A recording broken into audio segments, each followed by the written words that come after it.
Breakfast of Champions by Vonnegut. Preface.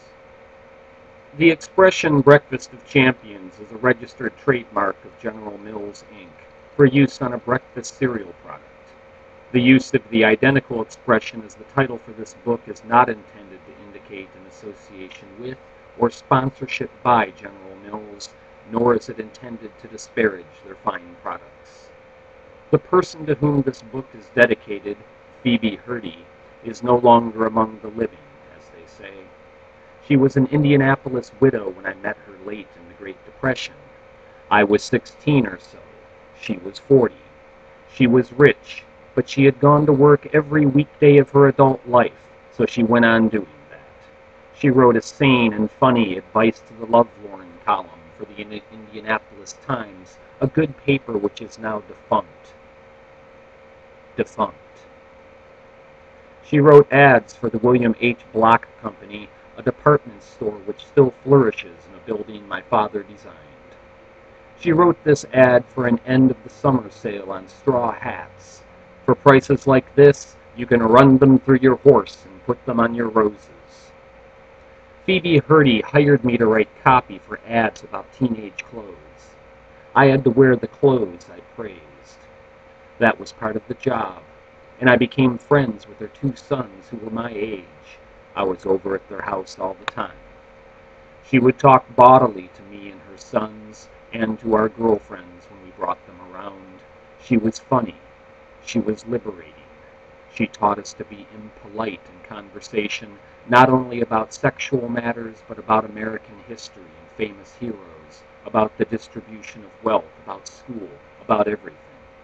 I now make my living by being impolite.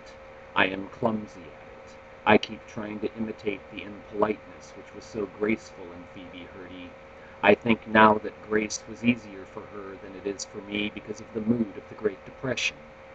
She believed what so many Americans believed then, that the nation would be happy and just and rational when prosperity came. I never hear that word anymore, prosperity. It used to be a synonym for paradise, and Phoebe Hurdy was able to believe that the impoliteness she recommended would give shape to an American paradise. Now, her sort of impoliteness is fashionable, but nobody believes anymore in a new American paradise. I sure miss Phoebe Hurdy.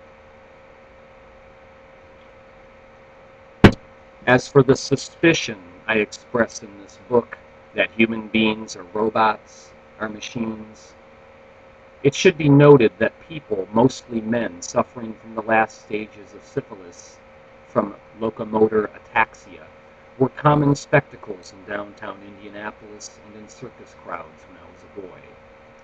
Those people were infested with carnivorous little corkscrews which could be seen only with a microscope. The victims' vertebrae were welded together after the corkscrews got through with the meat between. The syphilitics seemed tremendously dignified, erect, eyes straight ahead. I saw one stand on a curb at the corner of Meridian and Washington Streets one time, underneath an overhanging clock which my father designed. The intersection was known locally as the Crossroads of America. This syphilitic man was thinking hard there at the Crossroads of America about how to get his legs to step off the curb and carry him across Washington Street. He shuddered gently, as though he had a small motor which was idling inside. Here was his problem. His brains, where the instructions to his legs originated, were being eaten alive by corkscrews. The wires which had to carry the instructions weren't insulated anymore, or were eaten clear through. Switches along the way were welded open or shut. This man looked like an old man, although he might have been only 30 years old. He thought, and then he kicked 2 times like a chorus girl. He certainly looked like a machine to me when I was a boy. I tend to think of human beings as huge rubbery test tubes, too, with chemical reactions seething inside. When I was a boy, I saw a lot of people with goiters. So did Dwayne Hoover, the Pontiac dealer who is the hero of this book. Those unhappy earthlings had such swollen thyroid glands that they seemed to have zucchini squash growing from their throats. All they had to do in order to have ordinary lives, it turned out, was to consume less than 1/1,000,000th of an ounce of iodine every day. My own mother wrecked her brains with chemicals which were supposed to make her sleep. When I get depressed, I take a little pill and I cheer up again, and so on. So it is a big temptation to me when I create a character for a novel to say that he is what he is because of faulty wiring, or because of microscopic amounts of chemicals which he ate or failed to eat on that particular day. What do I myself think of this particular book? I feel lousy about it. But I always feel lousy about my books. My friend Knox Berger said one time that a certain cumbersome novel read as though it had been written by Phil Boyd Studge. That's who I think I am when I write what I am seemingly programmed to write. This book is my 50th birthday present to myself. I feel as though I am crossing the spine of a roof, having ascended one slope. I am programmed at 50 to perform childishly, to insult the Star-Spangled Banner, to scrawl pictures of a Nazi flag and an asshole and a lot of other things with a felt-tipped pen. To give an idea of the maturity of my illustrations for this book, here is my picture of an asshole. I think I'm trying to clear my head of all the junk in there. The assholes, the flags, the underpants. Yes, there is a picture in this book of underpants. I'm throwing out characters from my other books, too. I'm not going to put on any more puppet shows. I think I'm trying to make my head as empty as it was when I was born onto this damaged planet 50 years ago. I suspect that this is something most white Americans and non-white Americans who imitate white Americans should do. The things other people have put into my head, at any rate, do not fit together nicely, are often useless and ugly, are out of proportion with one another, are out of proportion with life as it really is outside my head.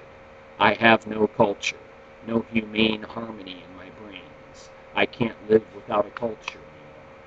So this book is a sidewalk strewn with junk, trash which I throw over my shoulders as I travel in time back to November 11th, 1922. I will come to a time in my backwards trip when November 11th, accidentally my birthday, was a sacred day called Armistice Day. When I was a boy, and when Dwayne Hoover was a boy, all the people of all the nations which had fought in the First World War were silent during the 11th minute of the 11th hour of Armistice Day, which was the 11th day of the 11th month. It was during that minute in 1918 that millions upon millions of human beings stopped butchering one another. I have talked to old men who were on battlefields during that minute. They have told me in one way or another that the sudden silence was the voice of God.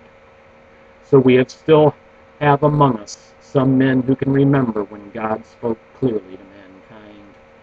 Armistice Day, which has become Veterans Day, Armistice Day was sacred. Veterans Day is not. So I will throw Veterans Day over my shoulder. Armistice Day I will keep. I don't want to throw away any sacred things. What else is sacred? Oh, Romeo and Juliet, for instance, and all music is. Phil Boyd Studge.